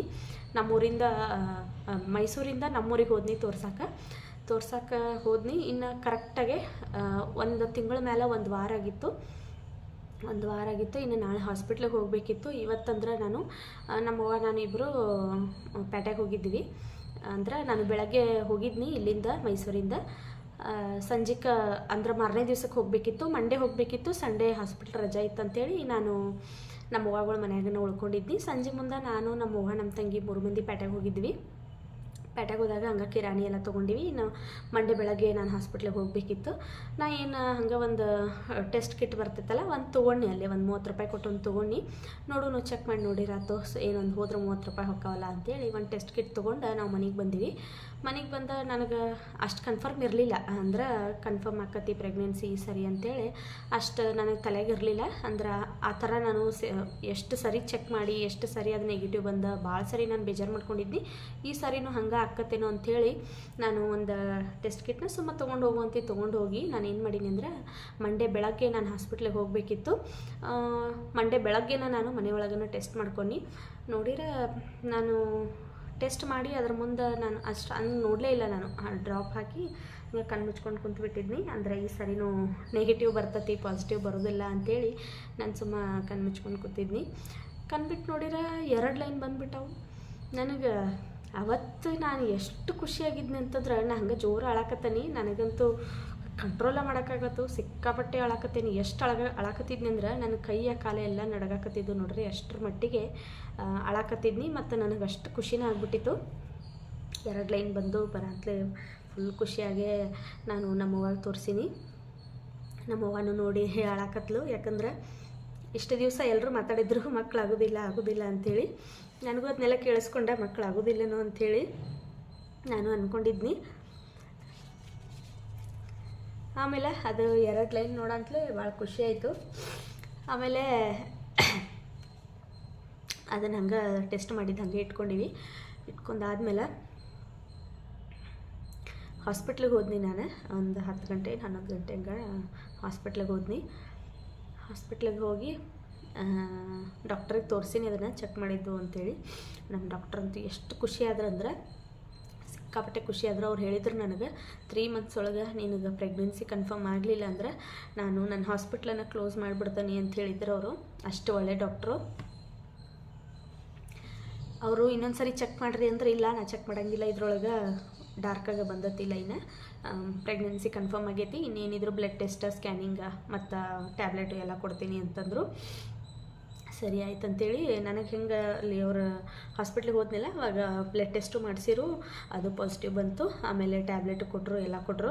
3ನೇ ತಿಂಗಳಿಗೆ ನೀನು ಸ್ಕ್ಯಾನಿಂಗ್ ಹೋಗಬೇಕು ಅಂತಂದರು. ಸರಿ ಆಯ್ತು ಅಂಥೇಳಿ ನಮ್ಮ ಡಾಕ್ಟ್ರ್ ಹತ್ರ ಎಲ್ಲ ಕೇಳಿಕೊಂಡು ಡಾಕ್ಟ್ರ್ ಏನು ಹೇಳಿರಂದ್ರೆ ನನಗೆ ಅವಾಗ ಫುಲ್ ಬೆಡ್ ರೆಸ್ಟಲ್ಲಿ ಇರ್ಬೇಕಂತ ಹೇಳಿದ್ರು. ಯಾಕಂದ್ರೆ 5 ವರ್ಷ ಮಕ್ಕಳು ಇರಲಿಲ್ಲ. ಈ ಸರಿ ಕನ್ಫರ್ಮ್ ಆಗೈತೆ ಅನ್ನುವಾಗ ನೀನು ಫುಲ್ಲು ಬೆಡ್ ರೆಸ್ಟ್ ಒಳಗೆ ಇರಬೇಕು, 1 ಲೀಟ್ರ್ ನೀರು ಎತ್ತಂಗಿಲ್ಲ ಅಂತ ಹೇಳಿರು. ಸರಿ ಆಯಿತು ಅಂಥೇಳಿ ನಮ್ಮ ಮನೆಯಾಗ ಬೇರೆ ಎಲ್ರಿಗೂ ಖುಷಿಯಾಗಿಬಿಡ್ತು. ನಮ್ಮ ಮನೆಯವರು ಫೋನ್ ಮಾಡಿ ಹೇಳೀನಿ. ನಮ್ಮ ಮನೆಯವ್ರ ಬೆಂಗಳೂರಾಗಿದ್ರು ಅವಾಗ, ಇಲ್ಲೇ ಕೆಲ್ಸಕ್ಕಿದ್ರು ಅವರು. ಅವ್ರಿಗೆ ಫೋನ್ ಮಾಡಿ ಹೇಳೀನಿ, ನಮ್ಮ ಅತ್ತೆಗೆ ಫೋನ್ ಮಾಡಿ ಹೇಳೀನಿ. ನಮ್ಮ ಅತ್ತೆ ಅದು ಇಮಿಡಿಯೇಟ್ ಹಾಸ್ಪಿಟ್ಲಿಗೆ ಬಂದುಬಿಟ್ರು.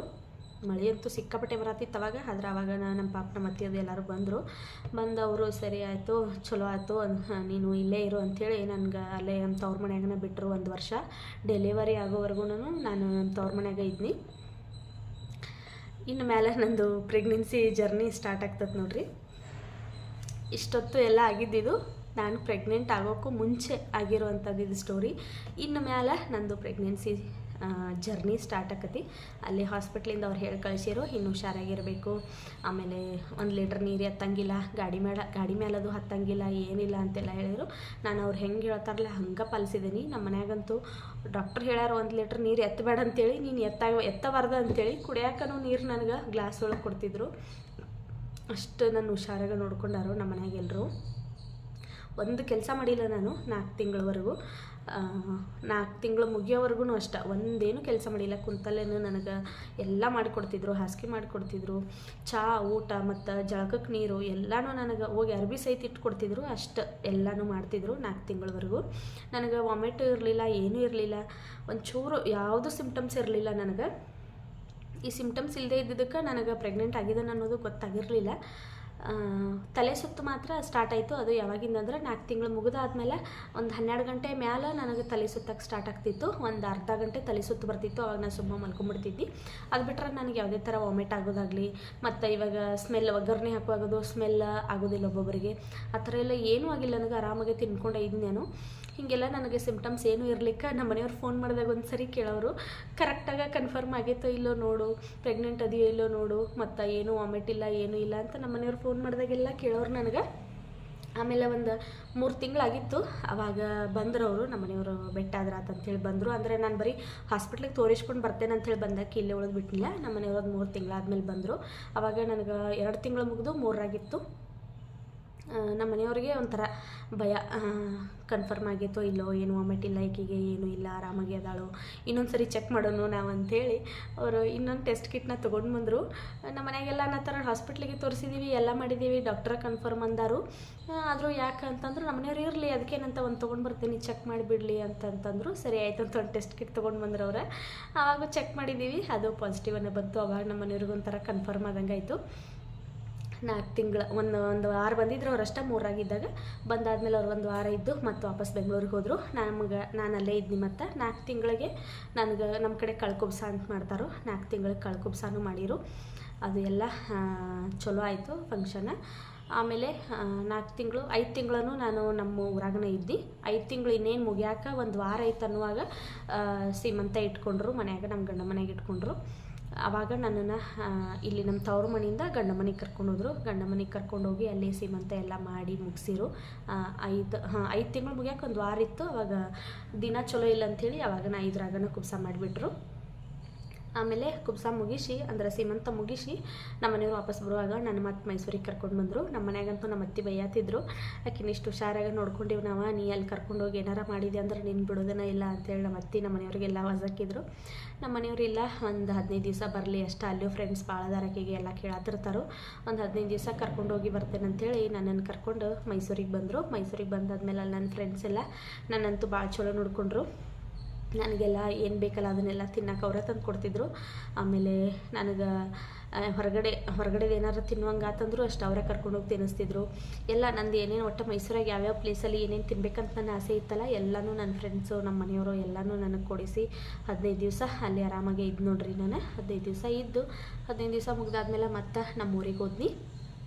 ನಮ್ಮೂರಿಗೆ ಹೋಗಿ 8 ತಿಂಗಳಾಗೋವರೆಗೂ ನಾನು ಗಂಡ ಮನೆಯಾಗೆ ಇದ್ನಿ. ಯಾಕಂದ್ರೆ ನಮ್ಮ ಕಡೆ ಫಸ್ಟ್ ಪ್ರೆಗ್ನೆಂಟ್ ಇರ್ತಾರಲ್ಲ ಆವಾಗ ಮಂದಿ ಊಟಕ್ಕೆ ಕರೀತಾರೆ ರೀ, ನಮ್ಮನ್ನ ಮನೆಗೆ ಊಟಕ್ಕೆ ಕರೀತಾರೆ.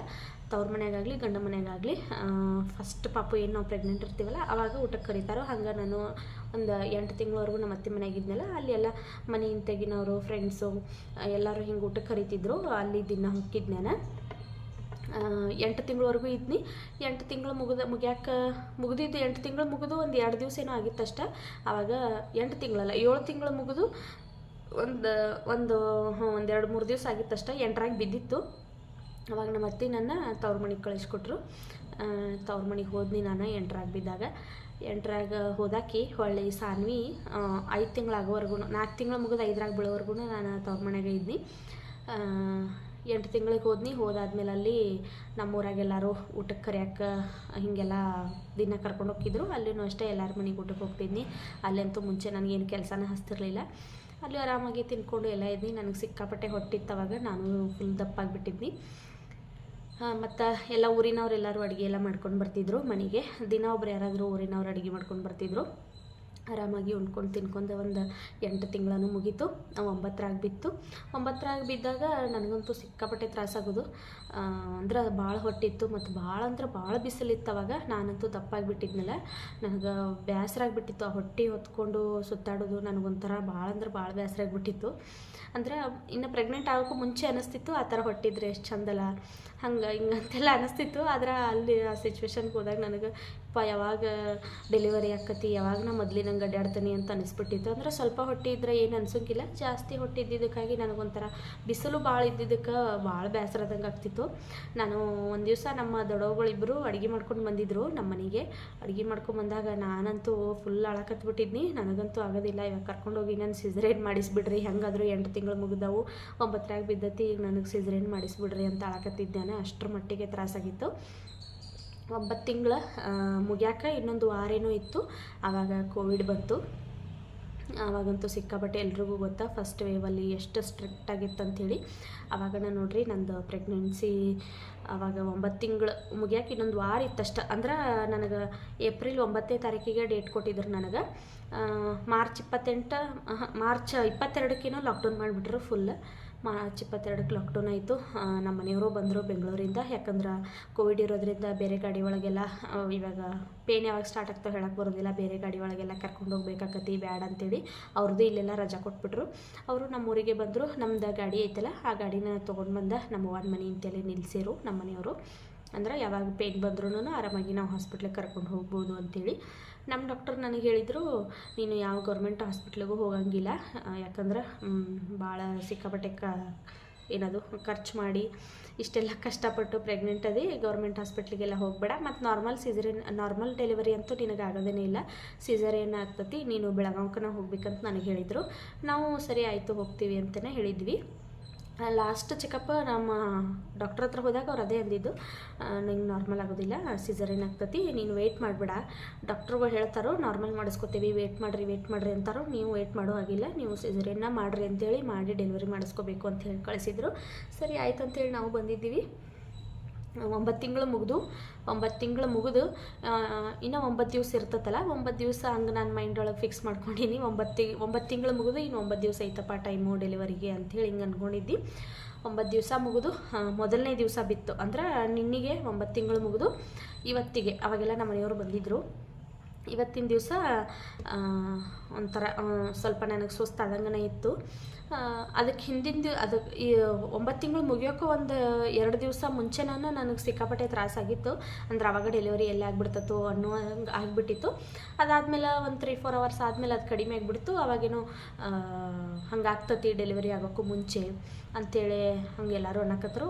ನಾನು ಹಂಗೆ ಅಂದ್ಕೊಂಡು ಸುಮ್ಮಾಗಿಬಿಟ್ನಿ. ಆಮೇಲೆ 9 ತಿಂಗಳು ಮುಗಿದು 1ನೇ ದಿನ ಮುಗಿಯಾಕತ್ತಿತ್ತು.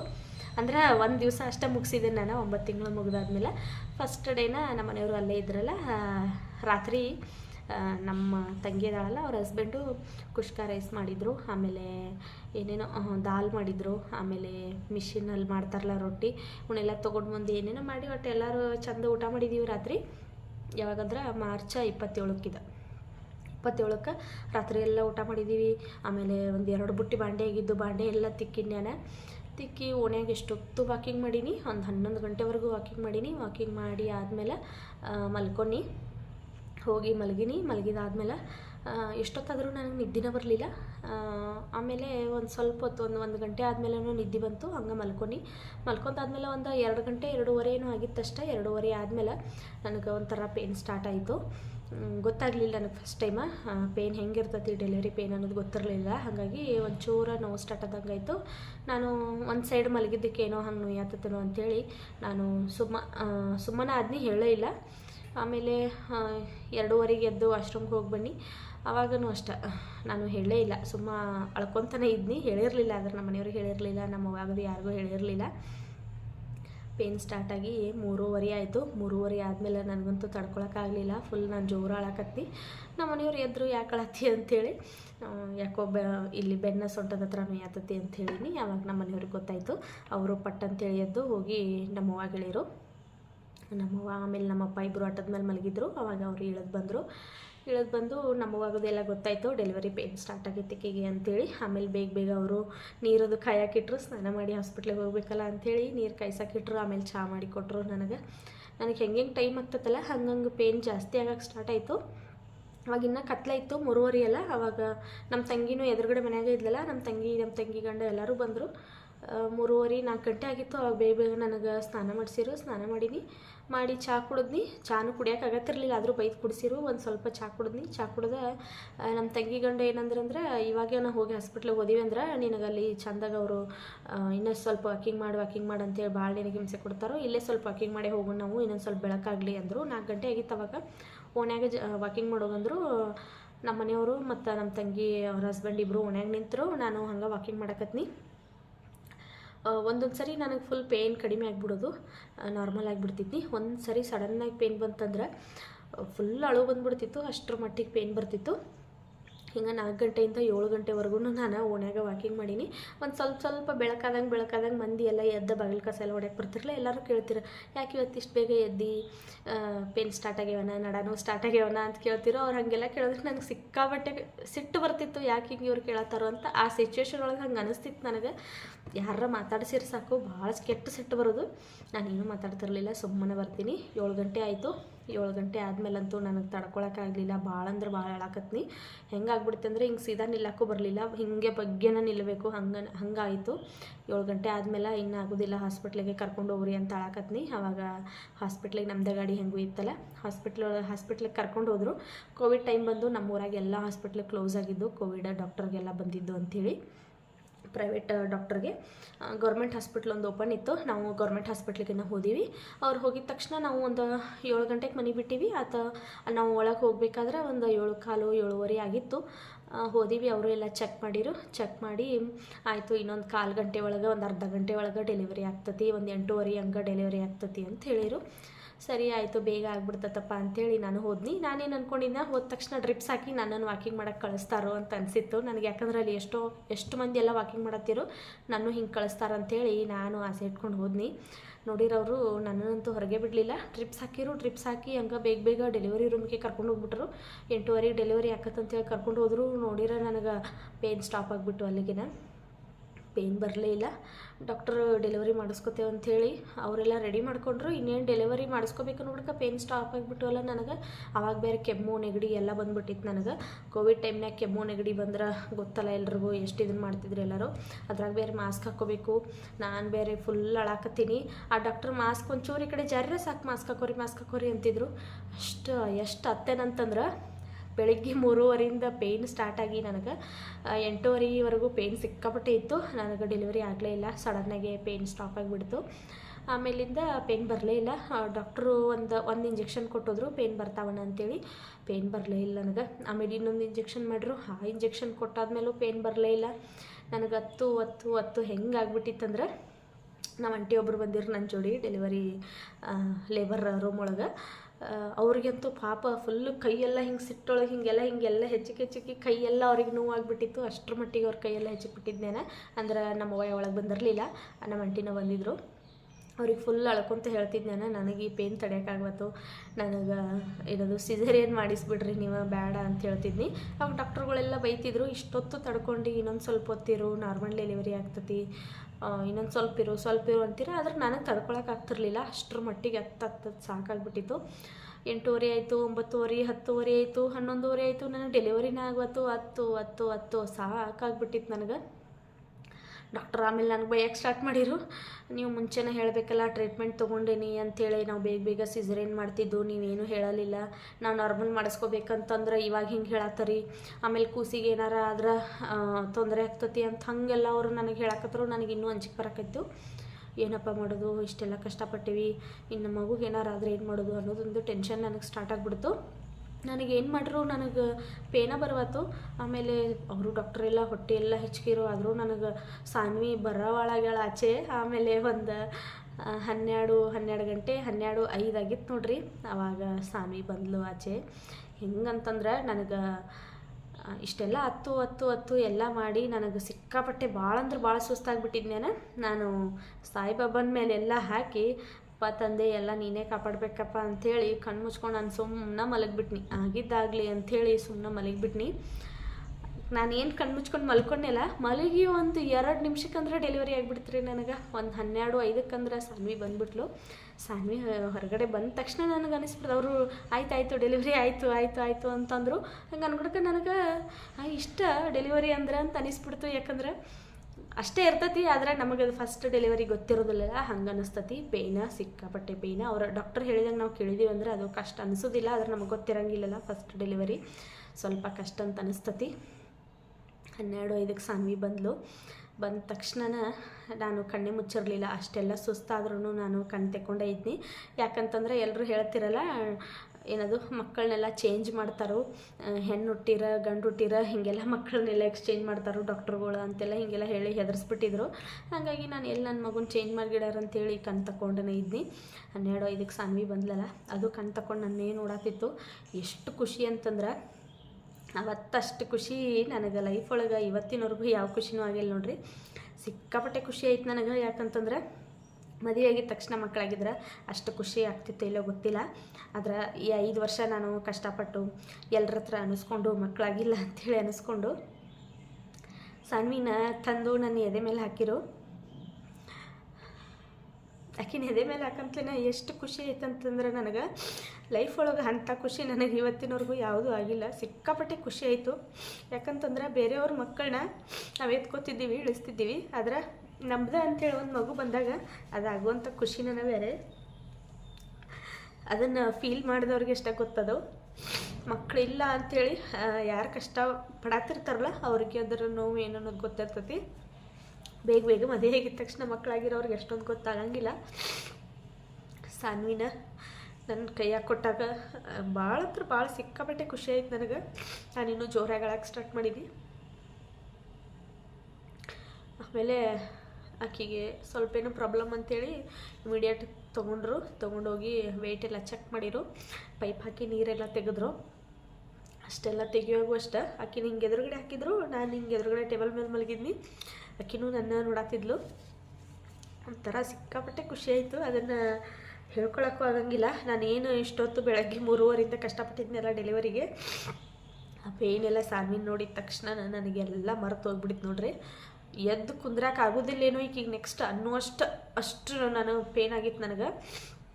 ಅದ್ರ ಸಾನ್ವಿ ಹುಟ್ಟಿದ ಮೇಲೆ ಆಕಿ ನೋಡಿ ನನಗೆ ಹೆಣ್ಣು ಹುಡ್ತತ್ತೋ ಗಂಡು ಹುಡ್ತತ್ತೋ ಅದೆಲ್ಲ ನನಗೇನು ತಲೆಗಿರಲಿಲ್ಲ. ಯಾವುದೋ ಒಂದು ಮಗು, ಆರೋಗ್ಯವಾಗಿರೋ ಒಂದು ಮಗು ಹುಟ್ಟಿದ್ರೆ ಸಾಕಂತಿತ್ತು. ಆಮೇಲೆ ಡೆಲಿವರಿ ಆಗಿ ಆಕಿನೆಲ್ಲ ಕ್ಲೀನ್ ಮಾಡಿ ನೀರೆಲ್ಲ ಕುಡ್ದಿದ್ಲೆಲ್ಲ ಹಾಕಿ ನೀರೆಲ್ಲ ಕ್ಲೀನ್ ಮಾಡಿ ತೆಗೆದು ಆಕಿನ ನನ್ನ ಕೈಯಾಗ ಕೊಟ್ಟರು. ನಾನಂತೂ ಎಷ್ಟು ಖುಷಿ ಆಯ್ತಂದು ನನಗಂತಂದ್ರೆ ಇನ್ನೇನು ಬೇಡಪ್ಪ ಲೈಫ್ ಒಳಗೆ ಅಂಥೇಳಿ ಅನ್ನಿಸ್ಬಿಡ್ತು. ನಾನಂತೂ ಹೊಳ್ಳಿ ಮಲಗಲೇ ಇಲ್ಲ. ಅಷ್ಟೆಲ್ಲ ಸುಸ್ತಾದರೂ ನಾನು ಮಲಗಲಿಲ್ಲ. ಆಕಿನ ನೋಡ್ಕೊತಾನೆ ಇದ್ದಿ. ಡಾಕ್ಟ್ರು ನನ್ನ ಬಾಜುಕನ ಹಾಕೋದ್ರು, ಹುಷಾರಾಗಿ ನೋಡ್ಕೋ ಅಂತೇಳಿ. ಆಯ್ತಂತೇಳಿ ಅಷ್ಟೊತ್ತಾಳು ನಮ್ಮ ಅವ್ವ ಬಂದು, ಆಮೇಲೆ ನಮ್ಮ ಮನೆಯವ್ರು ಬಂದರು, ಎಲ್ಲರೂ ಬಂದರು. ನಮ್ಮ ಅತ್ತೆಯೂ ಬಂದಿದ್ರು. ಆಲ್ರೆಡಿ ಅವರೆಲ್ಲ ಹೊರಗಡೆ ಬಂದು ವೆಯ್ಟ್ ಮಾಡತ್ತಿದ್ರು ನೋಡಿ. ಆಮೇಲೆ 1 ಅವರ್ 2 ಅವರ್ಸ್ ನಮ್ಮ ಅಲ್ಲೇ ಡೆಲಿವರಿ ರೂಮ್ ಒಳಗೆ ಬಿಟ್ಟರು. 2 ಅವರ್ಸ್ ಆದಮೇಲೆ ಮೇಲೆ ವಾರ್ಡಿಗೆ ಶಿಫ್ಟ್ ಮಾಡಿರು. ವಾರ್ಡಿಗೆ ಹೋದಿವಿ. ಆಮೇಲೆ ಸ್ವಾಮಿಗಳನ್ನೆಲ್ಲ ಕೇಳ್ಕೊಂಡು ನಮ್ಮ ಮನೆಯವ್ರು ಬಂದರು. ಅಂದ್ರೆ ಹಾಸ್ಪಿಟ್ಲಿಗೆ ಬಂದಿದ್ದರು, ಸಾನ್ವಿ ಮುಖ ನೋಡೋಕ್ಕೆ ಬಂದಿರಲಿಲ್ಲ. ಅವರ ಸ್ವಾಮಿಗಳನ್ನ ಕೇಳಿ ಮುಖ ನೋಡ್ತಾರೆ ನಮ್ಮ ಕಡೆ. ಹಾಗಾಗಿ ನಮ್ಮ ಮನೆಯವರು ಸ್ವಾಮಿಗಳನ್ನ ಕೇಳಿರು, ಏನೂ ತೊಂದರೆ ಇಲ್ಲ ನೋಡ್ಬೋದು ಅಂತ ಹೇಳಿರು. ಆವಾಗ ನಮ್ಮ ಮನೆಯವರು ಬಂದು ಸಾನ್ವಿನ ನೋಡಿರು ನೋಡ್ರಿ. 3 ಡೇಸ್ ಹಾಸ್ಪಿಟ್ಲಲ್ಲಿ ಇದ್ದೀವಿ ನಾವು. 3 ಡೇಸ್ ಆದಮೇಲೆ ಮನೆಗೆ ಬಂದೀವಿ. ಇಷ್ಟ ನೋಡ್ರಿ ನಂದು ಡೆಲಿವರಿ ಸ್ಟೋರಿ. ಸಾನ್ವಿ ಹುಟ್ಟಬೇಕಾದ್ರೆ ಸಿಕ್ಕಾಪಟ್ಟೆ ಕಷ್ಟಪಟ್ಟೆ ನಾನು. ಅದು ಮಕ್ಕಳಿಲ್ದವ್ರಿಗೆ ಗೊತ್ತು ಅದು ಪೇನ್ ಏನು ಅನ್ನೋದು. ಮಕ್ಕಳು ಬೇಗ ಆಗಿರೋರಿಗೆ ಗೊತ್ತಿರಂಗಿಲ್ಲ. ಮತ್ತು ಇನ್ನೊಂದು ಏನಂತಂದ್ರೆ ಈ ಮಂದಿ ಮಾತಾಡ್ತಾರಲ್ಲ, ಈಕಿನ್ನ ಹಡ್ದಿಲ್ಲ, ಈಕಿಗಿನ್ನ ಮಕ್ಕಳಾಗಿಲ್ಲ, ಅದನ್ನು ಕೇಳಿಸ್ಕೊತೀವಲ್ಲ, ಅದರಷ್ಟು ದೊಡ್ಡ ನರಕ ಯಾವುದೂ ಇಲ್ಲ ಅಂತ ಅನಿಸ್ತದೆ ನನಗೆ. ಯಾಕಂದ್ರೆ ಅದನ್ನೆಲ್ಲ ನಾನು ಫೇಸ್ ಮಾಡಿ ಬಂದೀನಿ. ಇವಾಗ ಯಾರಿಗ್ಯಾರ ಮಕ್ಕಳಾಗಿಲ್ಲ ಅಂತಂದ್ರೆ ನನಗೆ ಎಷ್ಟು ಬೇಜಾರಾಗ್ತೈತಂದ್ರೆ ಭಾಳ ಬೇಜಾರಾಗ್ತೈತಿ. ಒಬ್ರಿಗೆ ಯಾರಿಗಾರ ಮಕ್ಕಳಾಗಿಲ್ಲ ಅಂತೇಳಿ ಅಂತಂದ್ರೆ ಸಾಕು, ನನಗಾಗಿತ್ತಲ್ಲ ಅದೆಲ್ಲ ನೆನಪು ಬಂದ್ಬಿಡ್ತೈತೆ ನನಗೆ. ಅಪ್ಪ ನಾನು ಆ ಸಿಚುವೇಶನ್ ಒಳಗಿದ್ನೆಲ್ಲ, ದೇವ್ರು ಹೆಂಗೋ ಒಂದು ಕೊಟ್ಬಿಟ್ಟ ನನಗೆ ಅಂತೇಳಿ ಹಿಂಗೆ ಬರ್ತೈತೆ ನನಗೆ ತಲೆ ಒಳಗೆ. ಟೆನ್ಷನ್ ಮಾಡ್ಕೊಬಾರ್ದು ನೋಡ್ರಿ ಮಕ್ಕಳಾಗಿಲ್ಲ ಅಂತಂದ್ರೆ. ಯಾವ ಡಾಕ್ಟ್ರುಗಳು ದೇವರಲ್ಲ ಏನಲ್ಲ. ನಮ್ಮ ಹಣೆ ಬರದೊಳಗೆ ಮಕ್ಕಳಿದ್ದು ಅಂದ್ರೆ, ಮಕ್ಕಳಾಗ್ತಾವಂತಂದ್ರೆ, ದೇವ್ರಿಗೆ ಕೊಡು ಮನಸ್ಸಿತ್ತಂದ್ರೆ ದೇವ್ರು ನಮ್ಗೆ ಹೆಂಗಾದರೂ ಕೊಡ್ತಾನೋ. ನನಗೆ ನೋಡ್ರಿ ಸಾನ್ವಿ 5 ವರ್ಷ ಮುಗಿದು 6ನೇ ವರ್ಷಕ್ಕೆ ಮದುವೆಯಾಗಿ 6ನೇ ವರ್ಷಕ್ಕೆ ನನ್ನ ಮಗಳು ಬಂದಳು.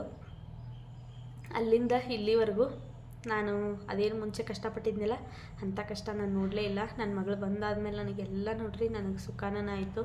ಒಂದು ದಿವಸ ನನಗೆ ಆ ಥರ ಕಷ್ಟ ಮತ್ತು ಆ ಥರ ಏನೋ, ಯಾಕಂದ್ರೆ ಮಂದಿ ಬಾಯಿ ಮುಚ್ಚಿದಂಗೆ ಆಗಿಬಿಡುತ್ತೆ. ಅವಾಗ ಮಕ್ಕಳಾಗಿಲ್ಲ ಆಕೆ ಹಡಿದಿಲ್ಲ ಅಂತಂದಿರು. ಆಮೇಲೆ ನೋಡ್ರಿ ನನ್ನ ಮಕ್ಕಳಾಯಿತು, ಅದನ್ನು ಮಾತಾಡೋದು ನಿಲ್ಲಿಸಿರು. ನನಗೆ ಆವಾಗಿಂದ ನೋಡ್ರಿ ಸಾನ್ವಿ ಹುಟ್ಟಿದಾಗಿಂದ ಇಲ್ಲಿವರೆಗೂ ನಾನು ಬೇರೆ ಯಾವುದಕ್ಕೂ ಅಷ್ಟೊಂದು ತಲೆ ಕೆಡಿಸ್ಕೊಳ್ಳೋದಿಲ್ಲ. ಬೇರೆ ಹಂಗೆ ಸಣ್ಣ ಪುಟ್ಟ ಇರ್ತಾವೆ ಟೆನ್ಷನ್ಗಳು, ಅದಕ್ಕೆಲ್ಲ ಅಷ್ಟು ಟೆನ್ಷನ್ ಮಾಡ್ಕೊಳ್ಳೋದಿಲ್ಲ. ನಾನು ಜೀವನದಾಗ ದೊಡ್ಡ ಟೆನ್ಷನ್ ಆಗಿದ್ದಂದ್ರೆ ನನಗದ. ಯಾಕಂದ್ರೆ ಅವಾಗ ಎಲ್ಲ ಕಡೆ ನಾನು ಹರಕೆ ಕಟ್ಕೊಂಡು ದೇವಸ್ಥಾನಕ್ಕೆ ಸುಬ್ರಹ್ಮಣ್ಯಕ್ಕೆಲ್ಲ ಹೋಗಿ ನಾನು ಸರ್ಪ ಸಂಸ್ಕಾರ ಎಲ್ಲ ಮಾಡಿಸಿ ಬಂದಿದ್ನಿ. ಅದು ಮಾಡಿಸಿ ಆಮೇಲೆ ಅಲ್ಲಿ ಮೈಸೂರಾಗ ಒಂದಷ್ಟು ದೇವಸ್ಥಾನ ಇದ್ದು ಅಲ್ಲೆಲ್ಲ ಹೋಗಿದ್ನಿ.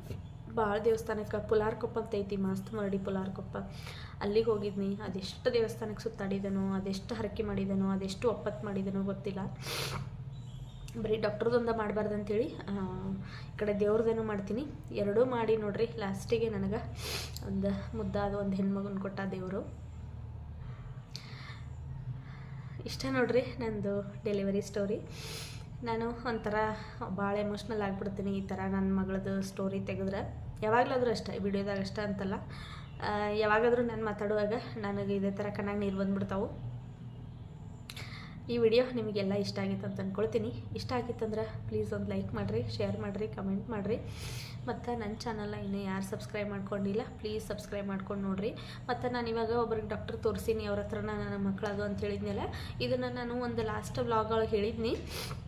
ಅಂದ್ರೆ ಪೂರ್ತಿ ಡೀಟೇಲಾಗಿ ಏನು ಹೇಳಿರಲಿಲ್ಲ ನಾನು. ಹಂಗೆ ಹೇಳಿದಾಗ ಸುಮಾರು ಜನ ನನಗೆ ಪಾಪ ಎಷ್ಟು ಜನ ಕಮೆಂಟ್ ಮಾಡಿದರು, ಡಾಕ್ಟರ್ದು ನಂಬರ್ ಕೊಡ್ರಿ, ಅಡ್ರೆಸ್ ಕೊಡ್ರಿ, ನಾವು ಹೋಗ್ತೀವಿ, ನಮಗೂ ಮಕ್ಕಳಾಗಿಲ್ಲ ಅಂಥೇಳಿ ಸುಮಾರು ಜನ ನಂಗೆ ಕಮೆಂಟ್ ಮಾಡಿದರು. ಪಾಪ ಇವಾಗ ಅವರು ಡಾಕ್ಟರ್ ಇಲ್ಲ. ಡಾಕ್ಟರ್ ಅವರು ನಮ್ಮ ಸಾನ್ವಿ ಒಂದು 6 ತಿಂಗಳದಾಕಿದ್ದು, ಆವಾಗ ಅವ್ರು ತೀರ್ಕೊಂಬಿಟ್ರು. ನಾನು ಅವರಿಗೆ ವಾಪಸ್ ನನ್ನ ಮಗಳ ಮಕ್ಕಳೂ ತೋರ್ಸೋಕ್ಕಾಗಲಿಲ್ಲ, ಯಾಕಂದ್ರೆ ಕೋವಿಡ್ ಬಂತು, ಅವ್ರಿಗೆ ಕೋವಿಡ್ ಬಂತು. ಹಾಗಾಗಿ ಎಲ್ಲ ಲಾಕ್ಡೌನ್ ಮಾಡಿ ನನಗೂ ಹೋಗೋಕ್ಕಾಗಲಿಲ್ಲ. ಡಾಕ್ಟ್ರ್ ಮುಖನೂ ನನಗೂ ಲಾಸ್ಟಿಗೆ ಸಿಗಲಿಲ್ಲ. ಪಾಪ ಅವರ ಸಾನ್ವಿ 6 ತಿಂಗಳದಾಕಿದ್ದಾಗನ ಅವ್ರು ತೀರ್ಕೊಂಬಿಟ್ರು.